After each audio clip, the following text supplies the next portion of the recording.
Hi, Matt with eTrailer, and today we're talking about our Glacier Chains tire chains on our 2023 Kia Sorento. And this is going to be on our tire size to 35, 65, R17, and we're going to have this on the front axle as what the manual recommends. Now, this will fit a lot of other tire sizes too. This is just the one we have today. If you're not too sure if this is going to fit your vehicle, you can actually plug in your vehicle's information into our fit guide to find the correct fit for you. So let's check it out. These are going to be a great option for you if you're looking for something that's going to be a little bit more affordable and for something for more your emergency case scenarios, or if you live in a state that requires you to have chains and you just need to have something on hand. And the reason that is because these chains don't have a lot of bite to them. So what we have right here are going to be roller links. These roller links sit pretty low to our tire, and the nice thing about them being roller links is they're going to provide you more of a smooth ride overall, since they don't have any hard edges to them. And that's just going to be more of one of the entry-level options we have. We have other options that are a little bit more sturdy, but if you're just trying to get something to get you a little more traction, these will get the job done. And they're going to have this ladder pattern design. That ladder pattern design is designed to give you more traction when you're driving forward or stopping. The reason why this is going to be better for your light duty conditions is going to be because of the design of these chains. With these roller links, they're going to make you have a smoother ride overall just because they don't have any hard edges to them, but they're not going to give you as much traction either. And they'll also be made from a low hardened carbon steel, and what that does for us is just more of an entry-level material, something that will last you a little bit when using them, but isn't going to be as nice as one of our more premium materials. And we're going to have plenty of clearance back here, so that's one of the big benefits of these, is all the space we have in the back. So you don't have to worry about if these were to ever loosen up, they're most likely not going to make contact with your suspension, but definitely keep an eye on them still.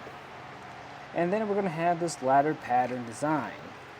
And what that ladder pattern design does for us is give us a little bit more traction when we're stopping or starting when we're driving. These chains are going to come in this pretty light duty bag, which is fine because they are a pretty light duty chain too. My biggest complaint with this bag though is trying to get your chains in here, because that's a pretty snug fit and it can be kind of hard to do it. One of the benefits though is, since this is pretty small, you can actually store this in your vehicle really easy, especially if you are just trying to have them on hand when you are in those states where it requires you to have chains. Overall, if you're just looking for something that's going to get you through states that requires you to have chains and going to be pretty low clearance and give you an alright smooth ride while you're driving, I think this is an okay option. I think there's some definitely better options out there though. One of those better options is going to be a snow sock. What's really nice about snow stocks is they'll actually probably give you a little bit more traction than what these have. They'll still be compatible with most states, and they're going to offer you a really smooth ride and also be a little bit easier to get on as opposed to these. Now, if you are curious to see the process of getting these on, just stay tuned and we'll show you what we're talking about. To begin the installation, I'm going to lay everything out, and I'm going to grab some gloves just to make this a lot easier. And if you are doing this for the first time, I recommend staying home and trying this out, because you don't want to have to try to figure this out on the side of the road in the middle of a blizzard. But what we're looking for on our chains is two things. We want to make sure there's no damages to the links themselves, and we want to make sure this is in the right orientation. We want to make sure this hook here is facing up, so it's away from our tire. If I actually flip this over, might be kind of hard to see, but this actually says tire side. So we want this side to be making contact with the tire. After when you figure that out, you want to make sure everything looks good, and we can start putting them on. And what I like to do is just find the center of the chains and drape them over our tire and just roughly put them into place. What we're aiming to do here is just get everything in a spot where it's easy to grab so we can make those connections later on. The connection I like to start off with is going to be the back one, because that's a little bit harder to reach. So starting off with this is just going to make it easier. And I'm just going to grab one side, just going to have an open channel, and the other side that's going to have these metal blocks on it, and I'm just going to run that through. Now if you are a larger person, this might be pretty difficult for you to get underneath here. I like to just do mine with one hand. If you can get both hands under here, it's going to make it easier though. And we want to make sure we don't get this too tight. We just want a fair bit amount of kind of resistance, not too much though, just so we're not constantly going back and forth between both sides, because we want to make sure this is even on both sides. The connection on the front is going to be the same process, just pushing these blocks through.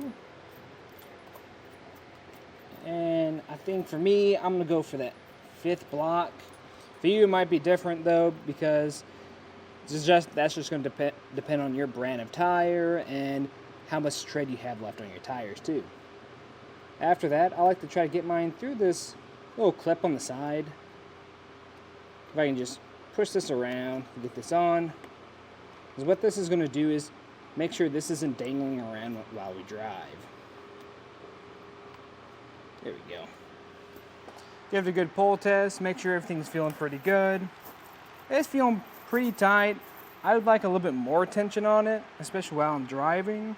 So what I'd recommend too is just grabbing a rubber tensioner, because what this is going to do for us is just apply that pressure while we drive. And the way I like to do it is just kind of go in a star pattern and try to make sure these hooks are facing away from your tire, because if they're facing towards it, it could puncture it. After when we have this fully secured down, feel it now, feels a lot better, feel a lot more comfortable with that. And then you're going to repeat this process on the other side. After when both sides are done, then you can check them again, make sure you're liking the way it feels, then you can take it out for a ride. But that was just a look at the installation and some of the features of the Glacier Chains tire chains on our 2023 Kia Sorento. Thanks for watching.